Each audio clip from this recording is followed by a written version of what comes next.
अस्सलामुअलैकुम। Dark web का नाम तो आपने ज़रूर सुना होगा, लेकिन डार्क वेब को डीपली बहुत कम लोग जानते हैं। जैसा कि डार्क वेब के अंदर एक्सेस किस तरह से किया जाता है, या फिर डार्क वेब की हिस्ट्री क्या है, या फिर डार्क वेब के अंदर कौन-कौन से इलीगल काम होते हैं। So let's talk about the story of dark web. शुरू-शुरू में जब इंटरनेट पॉपुलर हुआ तो ये लोगों को बहुत ज़्यादा दिलचस्प लग रहा था कि हम एक जगह से दूसरी जगह आपस में कैसे कम्युनिकेट कर रहे हैं, अगर दोनों डिवाइस इंटरनेट से कनेक्टेड हैं तो। उस टाइम पे बहुत कम लोग थे जो कि कंसर्न थे अपनी सिक्योरिटी को लेकर, क्योंकि उस टाइम सिक्योरिटी के ऊपर बहुत ज़्यादा ध्यान नहीं दिया जाता था, इसलिए किसी को भी ट्रैक करना बहुत ज़्यादा आसान था। और काफ़ी गिने-चुने लोग थे जो कि कंसर्न थे अपनी सिक्योरिटी और डाटा को लेकर। और उन्हीं गिने-चुने लोगों में एक यूएस की अथॉरिटी आती है जिसका नाम है national research lab, short form यानी कि NRL। तो 1995 में यूएस के रिसर्चर्स के दिमाग में आया कि क्या कोई ऐसा तरीका है जिसमें हम इंटरनेट की एक ऐसी कनेक्शन बना पाएं जिसके अंदर ये रिवील ना हो सके कि कौन किससे क्या बात कर रहा है, और अगर इन्हें कोई मॉनिटर करने की कोशिश भी करे तो भी मॉनिटर ना कर पाए। और इनके दिमाग में बड़ा ही सिंपल सा जवाब आया, और जवाब था द अनियन राउटिंग। तो अब अनियन राउटिंग क्या है, देखें। इसके पीछे एक बड़ा बेसिक सा आइडिया है कि इंटरनेट ट्रैफिक को बहुत सारे सर्वर्स के थ्रू लेके जाया जाए और इन सर्वर्स में बार बार डाटा इनक्रिप्ट होता रहे। द अनियन राउटिंग के बारे में हम आगे जाकर डिटेल में बात करेंगे। तो रिसर्चर्स ने इस प्रोजेक्ट के ऊपर काम करना शुरू कर दी और प्रोजेक्ट का नाम था द अनियन राउटिंग प्रोजेक्ट, यानी कि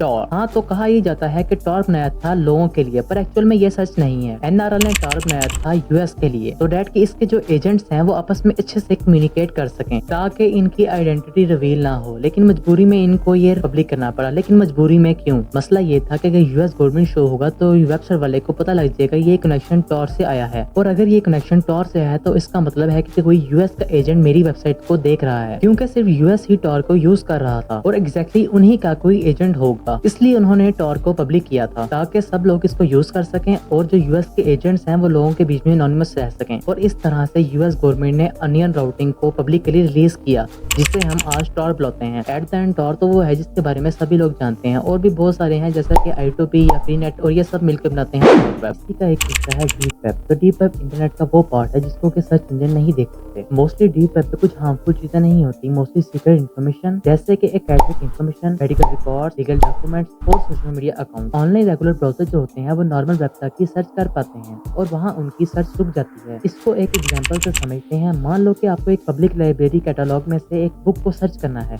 अब आपने उस बुक का नाम गूगल पर सर्च किया। अब जरूरी नहीं है कि गूगल आपके लिए वो बुक पब्लिक लाइब्रेरी कैटलॉग के अंदर से लेकर आ जाए, पर ऐसा क्यों? क्योंकि ये इन्फॉर्मेशन डीप वेब पर स्टोर है। देखो, जो सर्च इंजन है वो लिंक का यूज करते हैं किसी भी वेबसाइट को ढूंढने के लिए, और इसके बाद वो अपने पैरामीटर के बेसिस पर इन वेबसाइट को रैंक करवाते हैं। और इस केस में सर्च इंजन डाटा नहीं दे पाया क्योंकि कोई भी लिंक अवेलेबल नहीं था। तो अब अगर आपको इस पब्लिक लाइब्रेरी के अंदर से बुक को ढूंढना है तो आपको इस पब्लिक लाइब्रेरी की वेबसाइट पर जाना पड़ेगा। वहाँ पर जाकर आपको सर्च बार यूज करके इस बुक को सर्च करना पड़ेगा, तब जाके वेबसाइट सर्वर से कनेक्ट होगी। और ऐसे केस में हमने बहुत दफा देखा है कि अगर आप किसी वेबसाइट के ऊपर जाकर उसका सर्च बार यूज करके कुछ सर्च कर रहे हैं, तो अगर आपको वो डायरेक्टली गूगल पे नहीं मिल रहा तो इसका मतलब कहीं ना कहीं आप डीप वेब को एक्सेस कर रहे हैं। डीप वेब का साइज कोई बहुत ज्यादा नहीं होता, हमारे नॉर्मल इंटरनेट से 500 गुना ज्यादा होता है, अराउंड अबाउट 7500 TB के आसपास माना जाता है। और इसके ऊपर नंबर ऑफ वेबसाइट अननोन मानी जाती हैं। और इसके बाद इंटरनेट का एक और पार्ट आता है जिसको हम तकरीबन सभी लोग जानते हैं, जिसका नाम है surface web. Surface web internet का वो पार्ट है जिसमें हमारा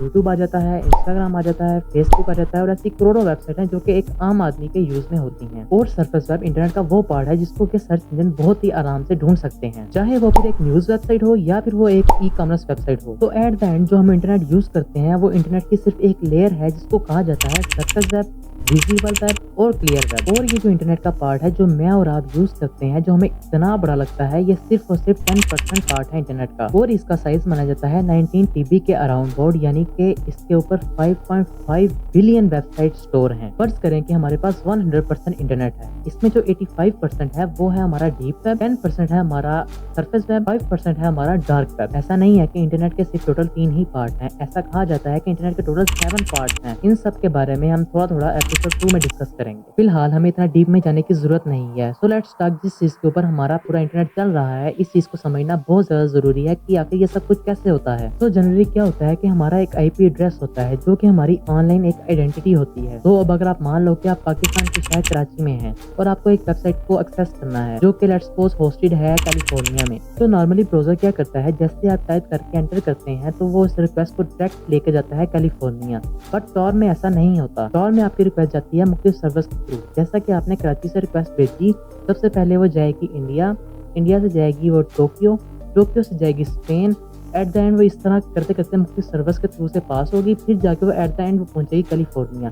उसके बाद जाकर आप उस वेबसाइट को एक्सेस कर सकोगे। तो जैसे कि आपकी रिक्वेस्ट मुख्तलिफ सर्वर से पास होती गई, इसकी इंक्रिप्शन और ज्यादा स्ट्रांग हो गई। बेसिकली आपकी एक सिंपल सी भेजी हुई रिक्वेस्ट एक बहुत बड़े कोड में चेंज हो जाती है। सो इससे एक बात क्लियर हो जाती है कि टॉर की स्पीड बहुत ज्यादा स्लो होती है, क्योंकि आपकी रिक्वेस्ट लंबे डिस्टेंस को ट्रेवल करके अपने एंड पॉइंट तक पहुंचती है। क्योंकि उसका काम आपको एनोनिमस रखना है, इसलिए वो अपना टाइम लेता है। बट एक सवाल हमारे जहन में आता है कि मतलब हमें जरूरत क्या है इस चीज की कि हम इसको डायरेक्ट क्यों नहीं चला सकते। देखो, अभी अभी हमने समझा कि हम डार्क वेब को अनियन राउटिंग के थ्रू एक्सेस करते हैं। ऐसा नहीं है कि आप डार्क वेब को डायरेक्टली एक्सेस कर दो। ऐसा नहीं है कि अगर आप यानी कि क्रोम में जाओ और जाकर .onion.com लिखो और आपको कुछ मिल जाए, ऐसा नहीं होता। तो अब इस चीज को समझते हैं कि टॉर के अंदर जो वेबसाइट होती है वो किस तरह से चलती हैं। अब ये बात काफी हद तक क्लियर है कि हम उसको डायरेक्ट एक्सेस नहीं कर सकते, क्योंकि डार्क वेब की जो वेबसाइट का लिंक होता है वो कुछ इस तरह का दिखता है। तो अब ये एक डार्क वेब की न्यूज वेबसाइट है। सबसे पहले हम इसमें कुछ चीज नोटिस करते हैं। नंबर 1, इसका नाम है deep.web, और अगर इसका URL देखोगे तो वो ऐसे डायरेक्ट नहीं है जैसे deep.com या web.com। ये काफी कम्प्लेक्स है। इसका होस्ट नेम है deep.35 as something। ये इसलिए रैंडम रखा जाता है ताकि इसको एक हिडन सर्विस बनाया जा सके। सेकंड चीज अगर आप नोटिस करें तो इसका जो डोमेन सफिक्स है वो है .onion। अब .onion क्या होता है? हमारे यहाँ .com या .net होता है, इसी तरह डार्क वेब के ऊपर .onion होता है।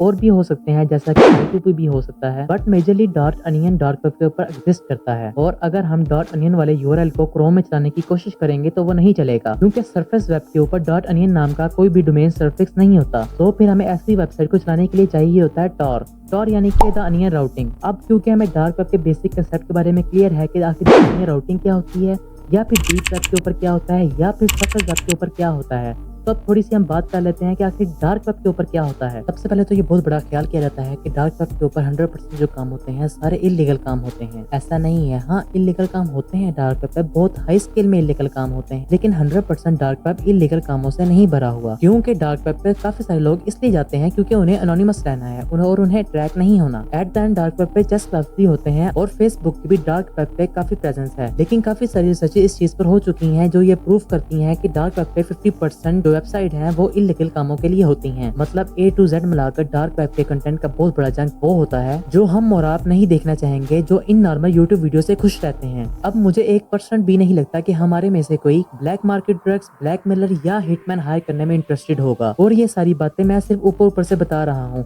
और इन सब के बारे में डिटेल में हम एपिसोड 2 में डिस्कस करेंगे। बाकी ये तो वो चीजें हैं जो कि दुनिया को पता है। डार्क वेब का 20 to 30% पार्ट वो है जो कि काफी ज्यादा लोगों को पता ही नहीं है कि क्या क्या होता है, किस किस तरह के ड्रग्स या फिर किस किस तरह के वेपन्स आपको डार्क वेब पे मिल सकते हैं। मतलब जैसे हमारे यहाँ Amazon है, इसी तरह डार्क वेब पे बहुत सारे ई-कॉमर्स स्टोर हैं जो ये सब चीजें सेल करते हैं। अब मसला बहुत ही सिंपल है। अगर टॉर्क को सबके लिए एक्सेसिबल रखा जाएगा तो टॉर्क को वो लोग भी यूज करेंगे जिन लोगों को गलत कामों से पैसे बनाने हैं। इस बात की 100% श्योरिटी है कि वो लोग इस चीज को यूज जरूर करेंगे, क्योंकि उनका क्या ही नुकसान है कि अगर वो अनोनिमस रहकर अपने काम को अंजाम दे सकें। वो यकीनन इस चीज को यूज करना प्रेफर करेंगे। इसलिए कहा जाता है कि आपको डार्क वेब पे टेररिस्ट भी मिल सकते हैं। बाकी छोटी मोटी सर्विसेज तो 100% अवेलेबल होती हैं, जैसे कि हैकिंग, डीडोस अटैक या फिर क्रेडिट कार्ड डिटेल्स निकलवाना। ये सारी चीजें डार्क वेब पे सिक्कों के हिसाब से बिकती हैं, और डार्क वेब पे ये बता पाना कि क्या सच है और क्या झूठ, ये बहुत मुश्किल है। सो आई थिंक यहाँ तक आपको समझ आ गया होगा। This is based on technical part, जैसा कि एनोनिमिटी मेंटेन कैसे की जाती है, डीप वेब पे क्या होता है, डार्क वेब पे क्या होता है, या डार्क वेब की हिस्ट्री क्या है, एटसेट्रा। अब हम सेकंड एपिसोड में ये डिस्कस करेंगे कि डार्क वेब आखिर पॉपुलर कैसे हुआ और वहाँ पर कैसी कैसी एक्टिविटीज होती हैं, और बाकी थोड़ा बहुत हम बाकी सेक्शंस पर भी बात करेंगे, जैसे कि Mariana's Web. All of this covered in second episode, so I tried something new. Hopefully you like this video, and